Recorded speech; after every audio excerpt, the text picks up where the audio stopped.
Los costos del país, uno de los debates que siempre están dando vuelta por aquí. ¿Qué costo tiene la política? ¿Cuánto dinero se lleva la política, la estructura de la política en Argentina? Y, bueno, la necesidad o no de reformular el Estado. Bueno, hemos planteado este eje temático a partir de dos cuestiones. Por un lado, el eventual gabinete de Alberto Fernández, que anticipa una ampliación, le devuelve o le devolvería el rango de ministerio a instancias que pasaron a ser secretaría como la salud o como trabajo, y también se anticipa la creación de nuevos ministerios. El Ministerio de la Mujer es uno de ellos. Esa es una de las cuestiones que ha reavivado el debate, pero también las denuncias de nombramientos a último momento en el gobierno de Mauricio Macri y el escándalo que supone, bueno, los trascendidos de lo que cuestan los viajes, los viáticos de los legisladores nacionales. Con estas cosas, estas cuestiones sobre la mesa, nos proponemos debatir sobre los costos de la política. Y federalizamos la mesa. ¿Le parece bien? Sí, claro. Vamos a incorporar a un nuevo invitado. Le damos la bienvenida a Alejandro Polizo, periodista de Neuquén. Lo saludamos. Alejandro, buenas noches. ¿Cómo le va? ¿Qué tal? Buenas noches. ¿Cómo le va? Gracias por convocarme como siempre y bueno, un placer estar en la mesa. Alejandro, buenas noches. Qué gusto saludarte nuevamente. Lo mismo desde mi lado. Hacía tiempo que no nos comunicábamos, pero bien, aquí estamos por el sur. Con mucho viento, pero con buenas temperaturas. Bueno, empecemos por lo importante. Le contamos a la gente que no haya pasado por Neuquén en los últimos tiempos que está bellísima esa ciudad. Está muy linda, gracias a Dios. La capital está muy linda y el interior de nuestra provincia está mucho más bello que la capital. Realmente tenemos una provincia muy linda. No tenemos mucho que envidiar, pero al resto de las provincias, pero bueno, cada uno tiene sus atractivos. También los tiene Córdoba, Santiago del Estero, Tucumán, sí, Catamarca. Bueno, nosotros estamos enamorados de nuestras aguas, de nuestros lagos, de nuestros ríos y de nuestras montañas y de la nieve y de la buena temperatura en el verano también, ¿no? Antes de meternos en el tema, bueno, le contamos a la gente que por ahí no haya ido a Neuquén en los últimos tiempos que es muy común cruzarse en un café, en un restaurante, con alguien que habla en inglés, con algún estadounidense, de las petroleras.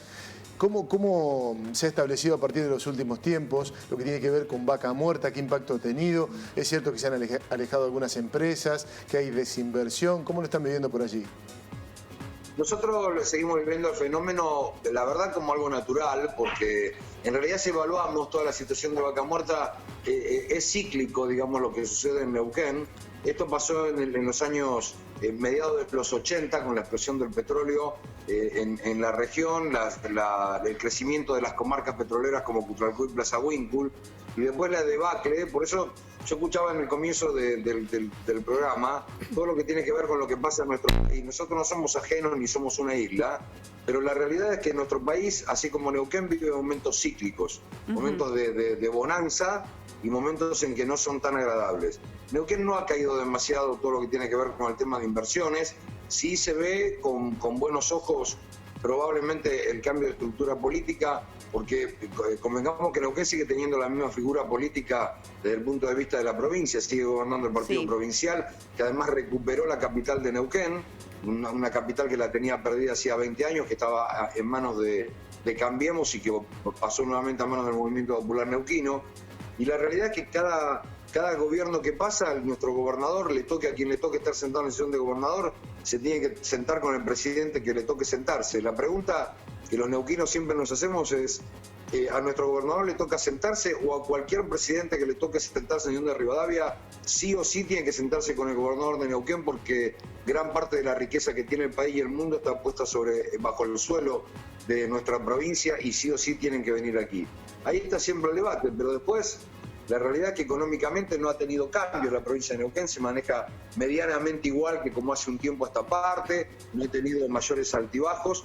Obviamente que hay expectativas y ver de qué forma se sale de este temporal económico con el valor pisado del barril de petróleo, y eso es lo que siempre nuestro gobernador trata de negociar, pero en definitiva sea el presidente que sea, va a tener que venir a Neuquén, le guste o no. Sí, por supuesto, todos los ojos puestos sobre Vaca Muerta. Recién nombraba esa fuerza provincial de una identidad que tiene décadas en Neuquén y le vamos a consultar por el tema específicamente que propusimos para esta mesa y pensando en el movimiento popular neuquino. ¿Qué pasa con la presencia del Estado en Neuquén? ¿Evalúan ustedes allí que es un Estado muy presente, que tiene muchos funcionarios, muchas carteras, está en expansión? ¿O cómo es la administración provincial? No, la administración provincial se mantiene desde hace muchos años. Hay en realidad, ¿qué hay? Hubo siempre cuando asume un nuevo gobernador, en este caso, repito, Omar Gutiérrez, que estuvo 4 años y en diciembre asume nuevamente, va a volver a cambiar la ley de ministerios, probablemente, o ajustar la ley de ministerios, pero siempre se mantiene en el rango de la misma cantidad de ministerios. Se agregó en el último mandato un ministerio que tiene que ver con el Ministerio de Ciudadanía, un poco lo que abarca el tema de discapacidad, diversidad de género y demás, que está muy en boga y que era prácticamente en serio como un acercamiento mucho más importante con la gente. Pero no tiene grandes cambios el Estado, sí ha crecido, es una realidad, ha crecido el Estado provincial. Los estados municipales se mantienen medianamente iguales. Nosotros no vemos crecimiento del Estado neuquino. A ver, depende cómo se evalúe. Si seguramente ustedes se ponen a investigar Neuquén, decir, pero tiene crecimiento del Estado. Bueno, tiene el crecimiento que tiene cualquier Estado desde el punto de vista de que crece la población. Claro. Nosotros, no se olviden que en los últimos, calculen que en el año 85 éramos apenas en toda la provincia 300.000 habitantes y hoy somos 650.000. Entonces, ese crecimiento poblacional demandó mayor educación, mayor salud, mayor seguridad. Es decir, más policías, más docentes, más porteros. Obviamente, el Estado debe crecer. Pero ese es un crecimiento sano. El problema es cuando el crecimiento no es sano. Ustedes hablaban sobre el tema de lo que tiene que ver con los ministerios a nivel nacional o lo que propone Fernández. Yo no estoy en contra de ningún presidente ni a favor de ninguno. Lo que digo es que el ajuste sistemáticamente, para lo que tenemos algunos años y peinamos algunos pelos blancos y hemos vivido estos últimos 30 y pico años de democracia haciendo periodismo, vemos que el ajuste siempre lo hace la gente y no lo hace el Estado. Es decir, ¿de qué sirve seguir agrandando ministerios si la funcionabilidad podría ser la misma o no? Lo de senadores y diputados es un tema intocable, porque es criticable 100%. Yo de hecho he criticado duramente a los senadores neuquinos, incluso a los que pertenecen al partido de la provincia de Neuquén, porque ha llegado a fin de año y han ido a canjear sus pasajes por dinero en efectivo. Entonces digo, el ajuste siempre lo hace la gente y nunca lo hace la política. Uno, en un país en crisis, se necesitan medidas extremas a problemas extremos. Y vemos que no se van a tomar medidas extremas, vemos que se va a abrir más el abanico. Calculen esto, no les quiero robar mucho tiempo, pero ustedes imagínense que un ministerio no es solamente un ministro, es un ministro, debajo de él hay secretarios de Estado, después hay subsecretarios, hay directores de área, directores de departamento. Es decir, se arma una pirámide que es interminable y a eso sumar vehículos alquilados, gasto de combustible, gasto de funcionamiento, secretarias, teléfono. Es decir, quizás en el global de un presupuesto estatal de toda una república, el valor es mínimo. Pero si vos achicás, es como una casa. Si vos, a ver, menos cantidad de gigas de internet, un atado menos cigarrillos por día, una gaseosa menos, empezás a achicar pequeñas cosas, haces una gran masa de dinero.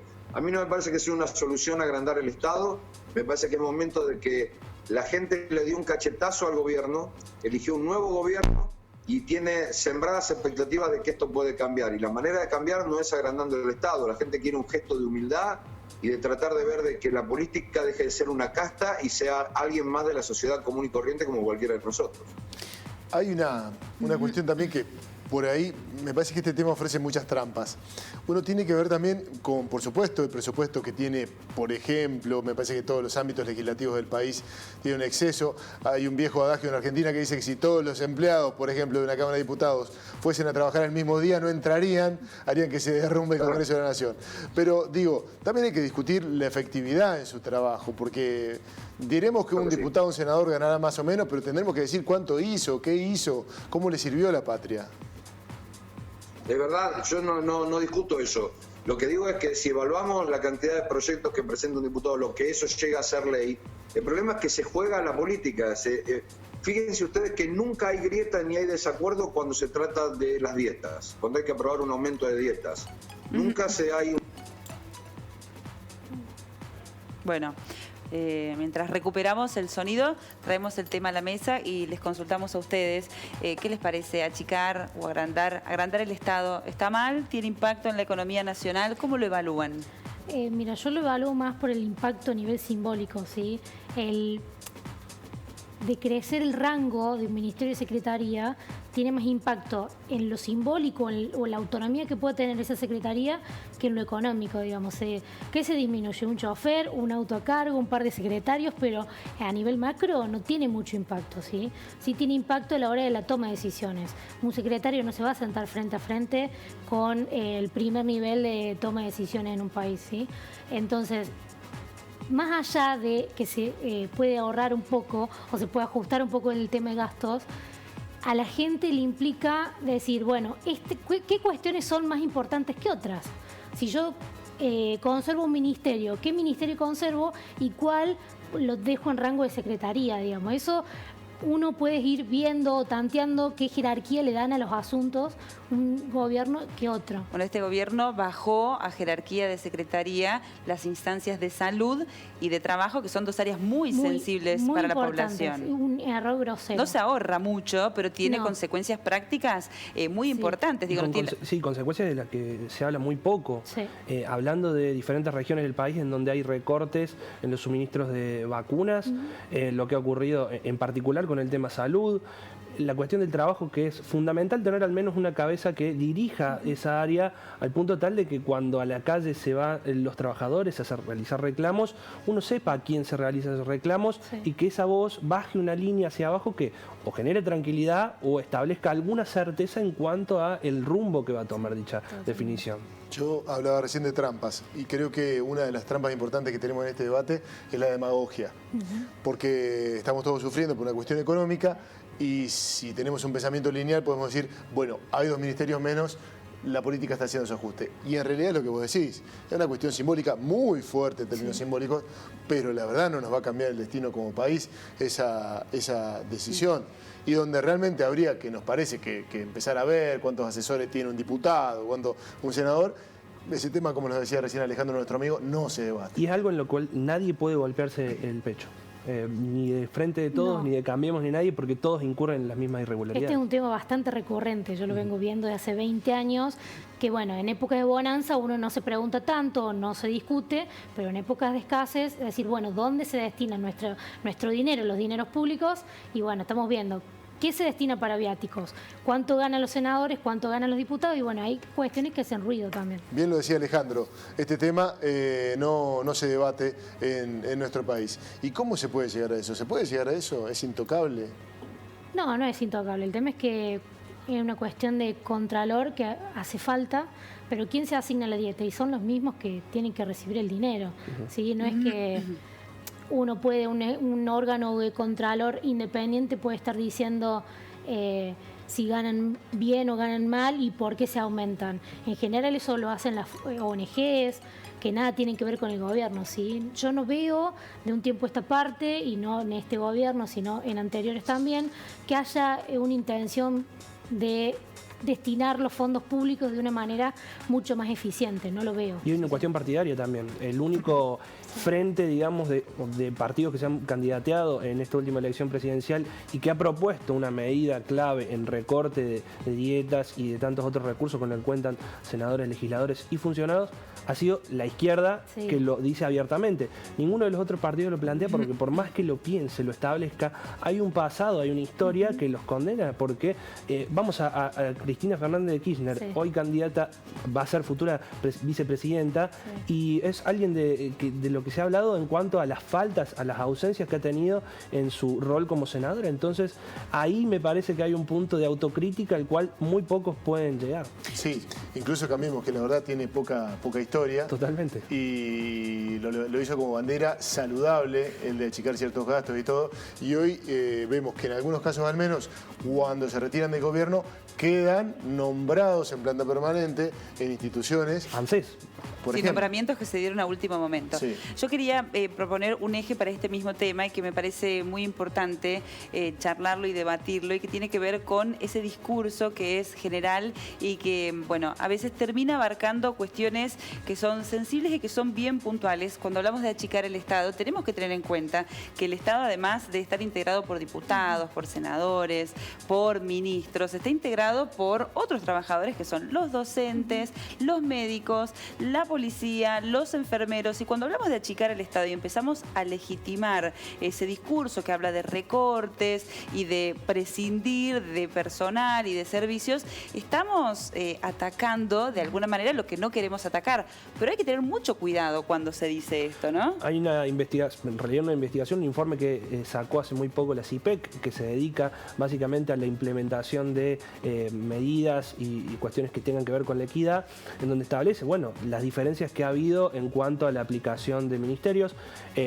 Cambiemos asume el gobierno Macri planteando de que, bueno, había un Estado sobrecargado, que debía realizarse algún tipo de recorte, y el gobierno de Cristina Fernández de Kirchner terminó con 18 ministerios. Bueno, Mauricio Macri lo llevó a 23, lo baja a 22 después con el tema de diferentes, digamos, fusiones que se produjeron.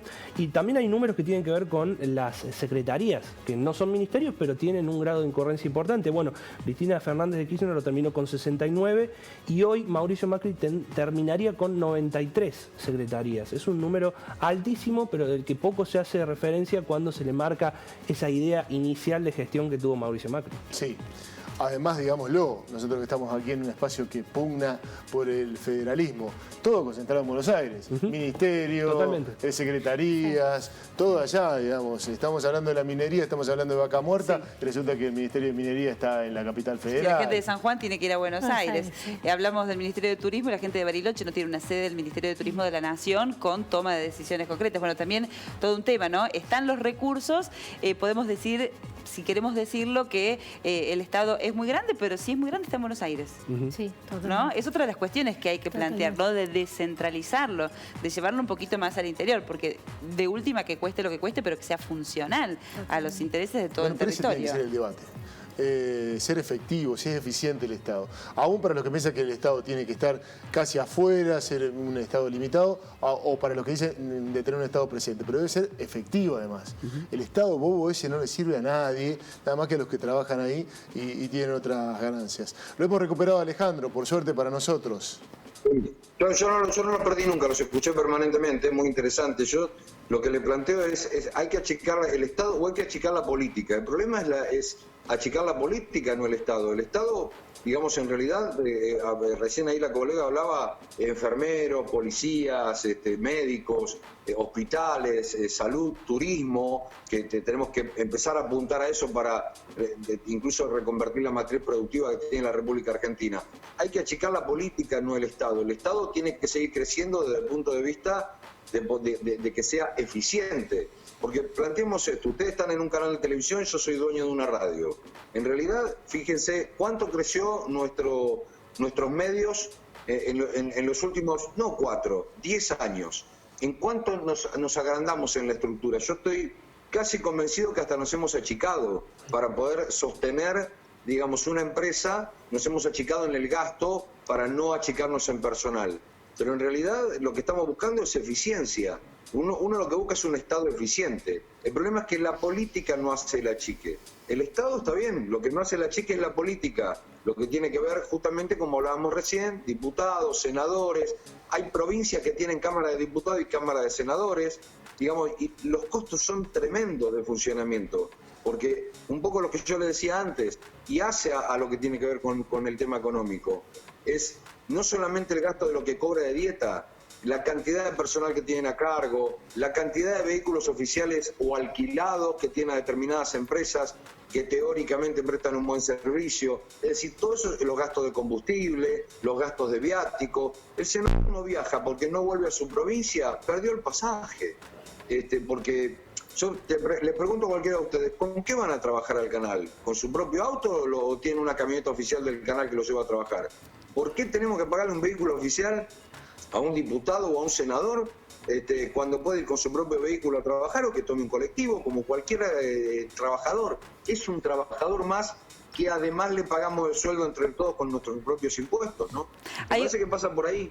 Sí, otra lista que no tampoco creo que tenemos que perder de vista, y es el nepotismo y el clientelismo, cuando esto de poder nombrar libremente permite hacer clientelismo, ¿no? Y cambiar favores con el nombrado. Y ni hablar de lo que es nombrar a la familia, cuando la familia a lo mejor no tiene nada que ver con el área, cuando no está capacitada para desarrollarse en ese área donde la pusieron. Bueno, son dos cuestiones que posibilitan la política ineficiente también, ¿no? El nepotismo y el clientelismo, que tienen que ver con esto de ampliar el Estado para donde sea y como sea. No sé cómo lo ven ustedes. Pero investiguen del 83, no vayamos más atrás, del 83 para acá, cuánto creció la política y cuánto creció el resto del país. Exponencialmente es tremendo la diferencia. Y el tema es que la política no se achica. Sí, a mí me gustaría establecer algún tipo de comparación entre cómo manejar el Estado o sus funcionarios, a la Cámara de Diputados, senadores, lo que sea, y también ver cómo se maneja una economía de una empresa privada. Me parece que no hay comparación y de hecho los que sufren el peor golpe y siempre lo van a sufrir son las empresas privadas, son los que tienen que tomar decisiones en base a los números, cuando uno entiende que en el poder político los números por ahí están ya sobreentendidos. Es como, bueno, es lo que ocurre, hay que acostumbrarse a eso. Es un debate que sigue saliendo, pero desde hace años, y es imposible encontrarle la vuelta. Yo creo que la cuestión tiene que estar en sectores políticos que se logren establecer una alianza de ideas y de consensos en ello, y que se plantee un debate en las calles también, porque no se ve un movimiento como en otras luchas, como en otras ideas y pedidos. En esta idea, sí en otras, me parece. Bueno, yo me animo a... Sí, disculpame algo, para aclararte algo. Yo en la comparativa, ¿sabes por qué lo hago? Porque si yo en mi empresa tomo una mala decisión o me equivoco, me fundo. Y si un político toma una mala decisión, nos fundimos todos. Esa es la única diferencia. En eso te establezco la paridad. Sí, la empresa se equivoca, se funde. El Estado, el político toma decisiones, toma créditos, toma decisiones, nos embarga por 100 años, o por 20, o por 5, toma deuda, lo que quiera, para todos. Si yo en mi empresa me equivoco, mañana viene la FIP o viene la cooperativa de luz y me corta la luz, o viene la FIP y me embarga y me cobra. Si yo pierdo lo que tengo, el riesgo siempre es mío. El del político, el riesgo lo corremos todos. Esa es la diferencia.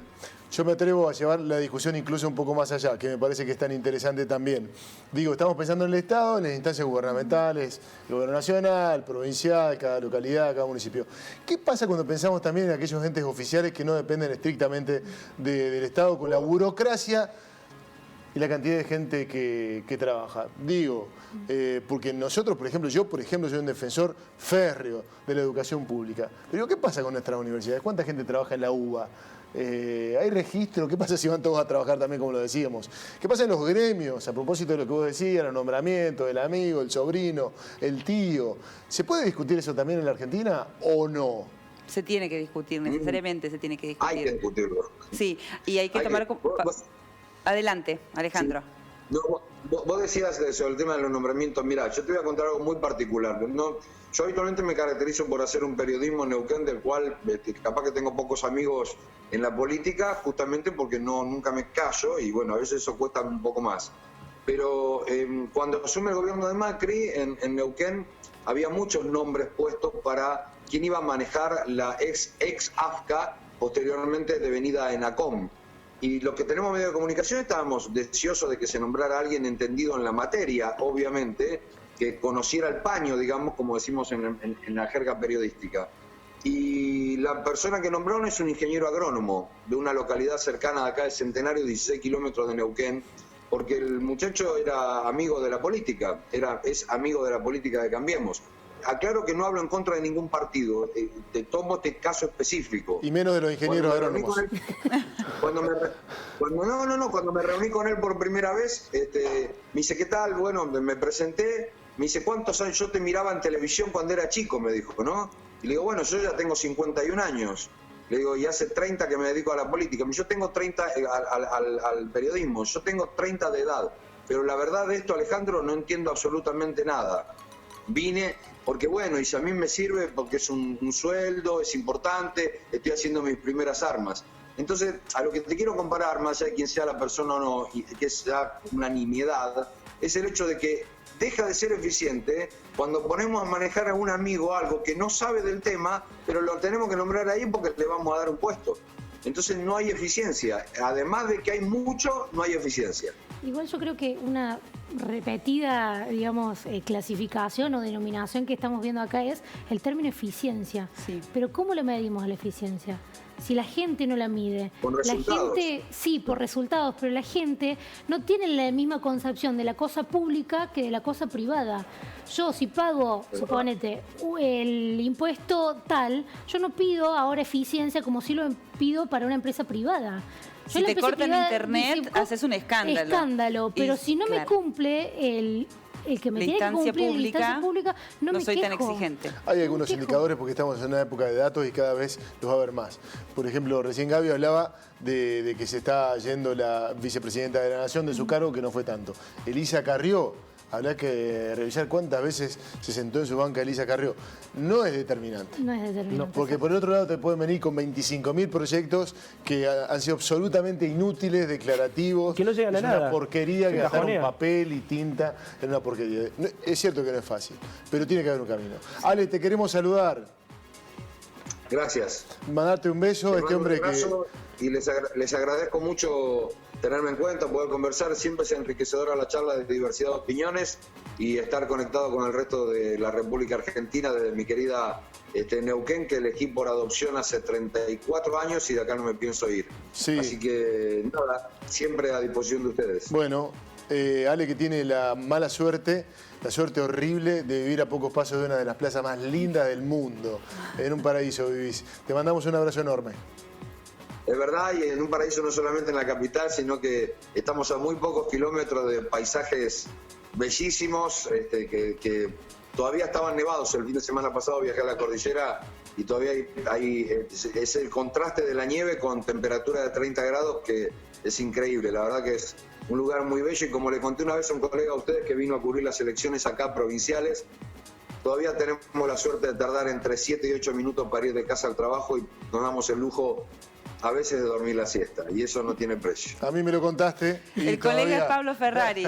Y todavía me quedé enganchado con eso. Por eso te digo. Te estás Pero poniendo en porque riesgo no de que te lo vayamos a viste y visitar, te lo Ale. No sigas porque te estás poniendo en riesgo de que caigamos todos por allá, ¿eh? Ahí está, Ale, le mandamos un abrazo enorme.